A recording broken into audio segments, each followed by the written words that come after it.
Assalamualaikum warahmatullahi wabarakatuh.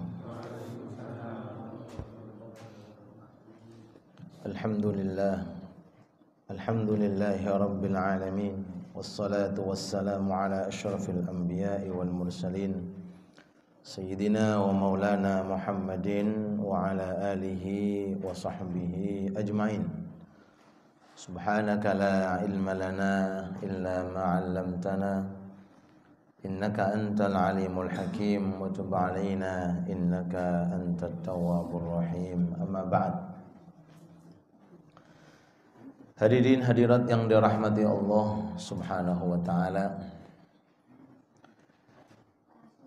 perlu kita ketahui bahwa di dunia yang kita ketahui segala sesuatu yang ada di dalamnya, ketentuannya, segala sesuatu takdir yang ada di dalamnya yang menentukan hanya satu, yaitu Allah Subhanahu wa ta'ala. Dan selain Allah, namanya makhluk tidak bisa apa-apa dan tidak memiliki apa-apa. Yang menentukan segala bentuk kebaikan bahkan segala bentuk keburukan adalah Allah. Yang memberi rezeki adalah Allah. Yang mengirimkan suatu bala dan musibah adalah Allah. Yang menciptakan Allah, yang menghancurkan juga Allah. Yang menghidupkan Allah, yang mematikan juga Allah. La ilaha illallah. Tiada Tuhan kecuali Allah. Ini adalah i'tikad dan keyakinan yang harus kokoh dalam diri kita. Kemudian ma'asyiral hadirin yang dirahmati Allah Subhanahu wa taala, di Indonesia khususnya di Gresik ini di bulan Safar itu ada istilah namanya Rebo Wekasan. Nggih, insyaallah besok. Rebo Wekasan. Rebo terakhir di bulan Safar. Disebut dengan istilah Rebo Wekasan. Nah, sedikit ingin kita sampaikan di sini dan di situ juga sudah kita tulis beberapa amalan. Ada sebagian orang yang sudah sampai kepada ma'rifat kepada Allah. Ba'dul arifin, sebagian aulia, sebagian orang-orang soleh mengatakan bahwa di setiap tahun sekali Allah Ta'ala akan menurunkan bala dengan sejumlah 320.000 bala. 320.000 bala. Dan itu akan terjadi itu di hari Rebo terakhir di bulan Safar. Ini kita kutip sesuai dengan apa yang ada dalam kitab Kanzun Najah was Surur yang menjadi pedoman ulama-ulama kita, orang-orang salaf kita. Jadi 320.000 ujian itu akan terjadi setahun sekali. Dan terjadinya itu dipilih hari Rebo terakhir di bulan Safar. Berarti besok. Menurut keterangan ini. Tapi tadi kita sudah sampaikan segala sesuatu enggak mungkin akan terjadi kecuali atas izin Allah Subhanahu wa taala. Jadi ini istilah perkiraan. Perkiraan yang datangnya dari orang saleh, datangnya dari wali min auliyaillah, datangnya dari orang-orang yang dicintai oleh Allah. Matur suwun, Allah. Aduh, masyaallah. Nggih. Nggih, matur suwun, masyaallah. Oke. Terus Nah, kalau sudah seperti itu berarti hari yang paling bahaya. Nah, hari yang paling bahaya, yang paling mengkhawatirkan ya hari itu. Bayangin Pak, nah, satu bala aja sudah menggeh-menggeh, apalagi 320 bala. Fayakunu as'ab ayamis sana. Berarti kalau memang terjadi itu hari yang paling berat untuk manusia di muka bumi ini. Ya. Terus apa yang harus kita lakukan? Apakah kita delik? Atau sendiri? Ngumpet mau kemana? Apakah kita menghindar? Apakah kita menjauh? Orang mukmin justru tambah mendekat kepada Sang Pencipta. Betul. Kalau seseorang itu takut dengan Allah, bukan menghindar dari Allah, tapi akan mendekat kepada Allah. Kalau Allah tidak menentukan, tidak mungkin akan terjadi. Kalau Allah Ta'ala tidak menghendaki, tidak mungkin akan terlaksana. Allahumma la mani'a lima a'tait wa la mu'tiya lima mana'at wa la radda lima qadait. Kalau Allah Ta'ala menghendaki, tidak ada satupun yang akan mencegah. Malaikat tidak bisa, nabi tidak bisa, wali tidak bisa, orang soleh tidak bisa, jin tidak bisa, syaitan tidak bisa. Kalau Allah Ta'ala sudah menghendaki. Tapi kalau Allah Ta'ala enggak menghendaki, juga tidak mungkin ada satupun yang akan mendatangkan. Ini kaidah kita. Kata ulama di sini, barang siapa yang sholat di hari itu, sholat di hari itu sesuai yang sudah kita terjemahkan 4 rakaat. Nah, 4 rakaat. Nah, setelah rakaat membaca Al-Fatihah. Rakaat yang pertama baca Al-Fatihah, kemudian pinten? Inna a'tainakal kautsar 17 kali. 17 kali, lumayan suwe. Peng 17. Terus disambung lagi dengan surat Al-Ikhlas sebanyak 5 kali. Terus ditutup dengan muawwidzatain, qul a'udzu birabbil falaq, qul a'udzu birabbin nas. Setiap rakaat seperti itu, Fatihah, Al-Kautsar 17, Al-Ikhlas 5 kali, Al-Muawwidzatain sekali, Al-Falaq sekali, An-Nas sekali. Setelah itu ditutup dengan doa ini. Bismillahirrahmanirrahim. Wa sallallahu ta'ala ala sayyidina Muhammadin. Seterusnya sampai terakhir. Ya. Apa balasannya dan apa fadilahnya? Hafidhahullah. Allah Ta'ala akan menjaganya. Amin Allahumma. Min jami'il balaya, dari semua bentuk bala dan musibah yang turun di hari itu.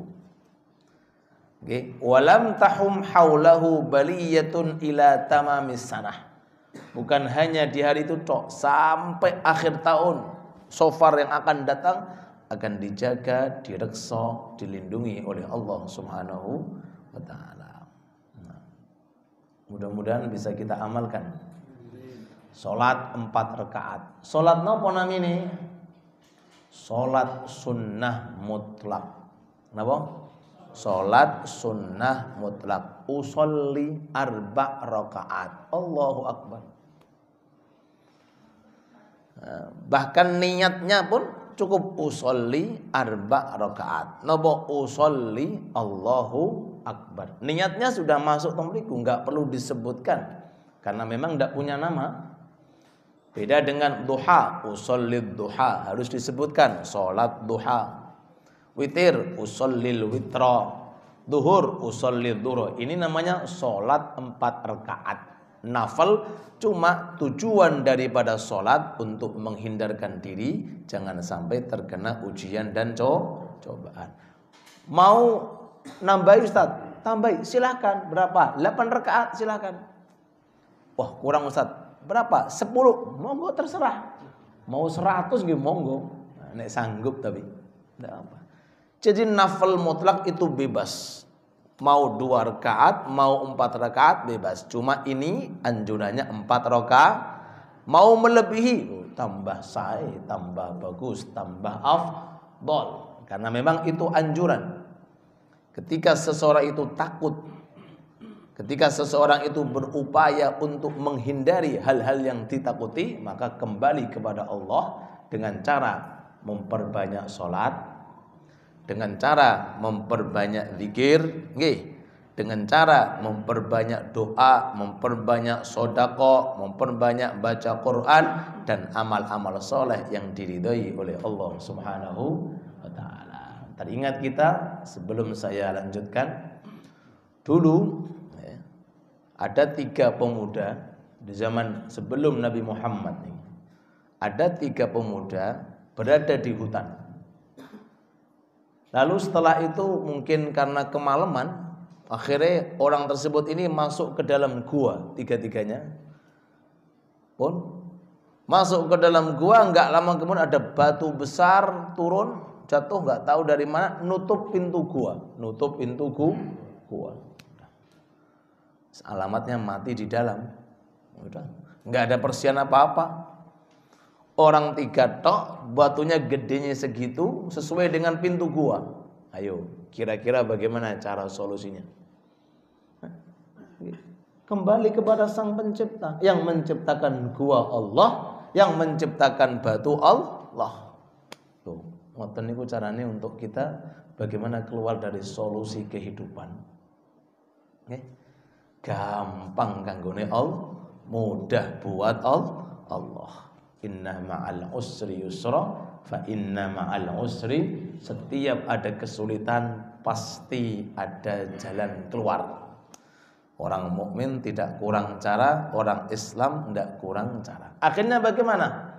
Udah, satu persatu, pokoknya tugasnya bagaimana caranya biar pintu gua ini geser. Didorong nggak mungkin bisa. Akhirnya apa? Tawassul dengan amal kebaikan yang pernah dilakukan. Pakai pelantara, ingat-ingat amal kebaikan dulu yang pernah dia lakukan. Loh. Amal riyen loh Pak, amal riyen sing sae. Yang pernah dilakukan sebelum masuk gua, dia punya amalan apa diinget-inget. Akhirnya apa? Satu persatu bikin tawassul. Yang pertama mulai, Gusti, saya punya pekerjaan baik, berbakti kepada kedua orang tua. Di antara kebaikan saya kepada orang tua, pernah saya itu menyiapkan susu untuk diminumkan kepada orang tua.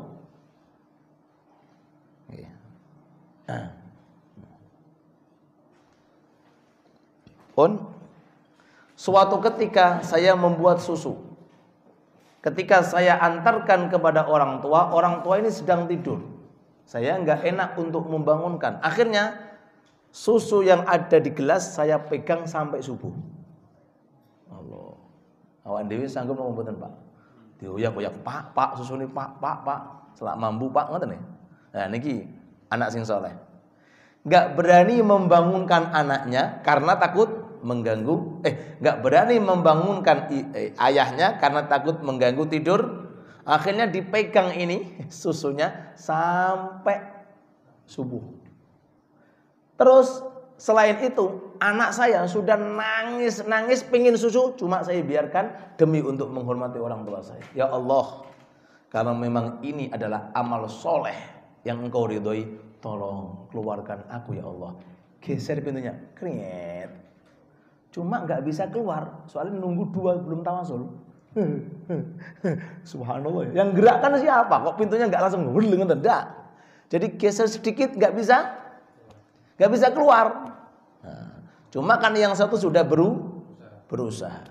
Oke, tinggal yang satu sekarang nomor 2. Ayo gimana caranya? Yang satu sudah selesai tugasnya, ganti. Yang kedua ngomong, Gusti, ya Allah, saya punya kekasih. ada perempuan yang sangat saya cintai, yaitu misanan saya. Misanan saya. Saya sangat cinta kepada dia, cuma dia nggak suka dengan saya. Iki akeh tunggal. Seneng tapi nggak seneng ya iki. Wah, akhirnya bagaimana cara ini ya Allah? Ini dalam munajatnya di dalam gua. Ini bagaimana ya Allah? Ini bagaimana saya bisa, ketemu dengan fulana sehingga bisa melampiaskan apa yang diinginkan oleh laki-laki. Loh, kurang ajar ya waktu itu. Udah janjian, pokoknya kalau kamu mau saya kasih uang berapa, yang penting hasratku tercapai. Burun, Pak. Berangkat berdua-dua di tempat yang sepi. Ketika mau melakukan hal semacam itu, perempuannya tadi ngomong, "Hei, ndah. Bahasane gak melok tuku cincin kok melok ngenggu, ngoten. Bahasane halalkan dulu kita." Wah, akhirnya takut lari. Uangnya nggak diambil, lari sekejang-kejang karena takut kepada ya Allah. Kalau memang itu amalan yang kau ridhoi, tolong ya Allah keluarkan. Geser lagi pintunya, keren. Cuma tetap nggak bisa keluar karena masih nunggu satu. Ini gitu. Taktik ya Allah Taala untuk apa? Untuk buat kita agar kita bisa mengambil pelajaran bahwa amal soleh itu kunci terbaik untuk keluar dari masalah poniku. Jangan gak ada problem nopo mawon, dekat ya Allah. Dapat ujian, dapat cobaan, perbanyak taat. Jangan tambah geliyeng dengan ujian. Geliyeng dengan ujian nggak barbar, tambah mau healing kemana mau ini. Sumpek-sumpek, susah-susah, gunakan sholat, gunakan dzikir, gunakan maos Al-Qur'an. Insya Allah hilang susahnya. Amin Allahumma. Tinggal terakhir. Tinggal terakhir ini orang yang ketiga. Tawasul juga. Ya Allah, dulu saya pernah bekerja pada satu bos. Ini keterangan di hadis Bukhari Muslim. Dulu saya pernah bekerja di salah satu bos. Kemudian suatu ketika saya dipanggil oleh bos saya. Suatu ketika saya ada urusan apa. Kemudian bos ini saat menggaji karyawannya, saya nggak hadir. Saya nggak hadir. Kebalikan. Ini orang yang ketiga dulu bos, bos punya perusahaan lah atau punya apalah, yang penting dia bos. Punya karyawan banyak sekali. Saat menggaji karyawan, semuanya datang kecuali satu, nggak datang. Lah, gajinya disimpan, dikelola Pak. Ditunggu setahun nggak datang, dikelola, dibelikan kambing, dibelikan unta, dibelikan sapi sampai memenuhi lembah hutan. Banyak sekali. Setelah sekian tahun datang orangnya minta gaji. Bos, gaji saya mana? Kata dia, itu loh gaji kamu. Loh, begitu banyak. Iya, itu hasil daripada gaji kamu yang saya simpan. Kalau wong saiki ya napa wong saiki? Wong saiki napa? Jadi gaji yang asalnya sedikit kemudian diinvestasikan. Sampai begitu banyak hayawan-hayawan diberikan secara langsung, ini milik kamu semuanya. Kata bosnya tadi itu. Nah, bosnya itu yang ada di dalam gua. Ya Allah, dulu itu amalan saya. Kalau memang itu engkau ridhoi ya Allah, infak begitu banyak, maka tolonglah keluarkan. Akhirnya keluar.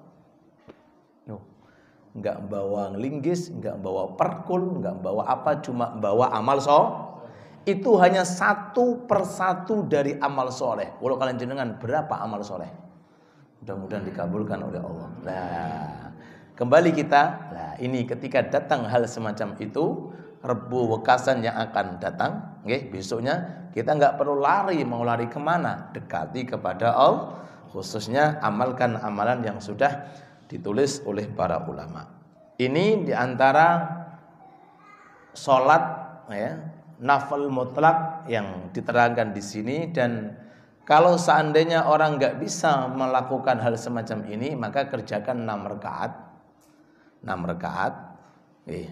Tadi kan 4 rakaat. Sekarang nggak saya tulis di sini, cuma di kitab ini saya terangkan. 6 rakaat. Setiap rakaat setelah Fatihah baca ayat kursi. Rakaat yang kedua membaca Al-Ikhlas. Alhamdulillah. Alhamdulillah luwe enteng. Cuma 6 rakaat. Ya, setelah Fatihah ayat kursi, ya, rakaat yang pertama, rakaat kedua Al-Ikhlas. Salam, kemudian 2 rakaat Fatihah ayat kursi, rakaat kedua Fatihah dengan Al-Ikhlas, kemudian rakaat yang selanjutnya seperti itu. Jadi bilangan rakaatnya banyak, cuma bacaannya singkat. Kalau ini 4 rakaat, per rakaat 17 Al-Kautsar, Al-Ikhlas 5 kali, napa? Muawwidzatain sekali, boleh pilih, boleh yang ini, pilih yang ini, atau pilih yang ketiga, gak sholat. Ya, khususnya mungkin dari kalangan ibu-ibu mungkin yang udzur tidak bisa sholat, mungkin bisa membaca surat Yasin. Loh, kan nggak boleh baca Quran? Boleh kalau tujuannya untuk menjaga.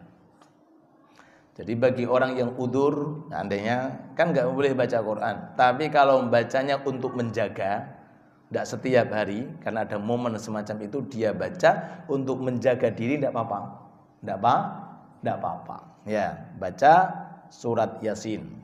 Dan ketika sampai ayat salamun qaulam mir rabbir rahim, diulangi pinten? 313. Lumayan suwe ini kenapa? 313 ya. Kemudian baca doa yang sudah kita tulis. Oke. Mudah-mudahan bisa kita amalkan. Amin ya rabbal alamin. Naam. Rabbana atina fid dunya hasanah wa fil akhirati hasanah wa qina adzabannar. Allahumma inna nas'aluka ilman nafi'a, Allahumma inna nas'aluka rizqan wasi'a, Allahumma inna nas'aluka amalan mutaqabbala. Amin amin ya rabbal alamin.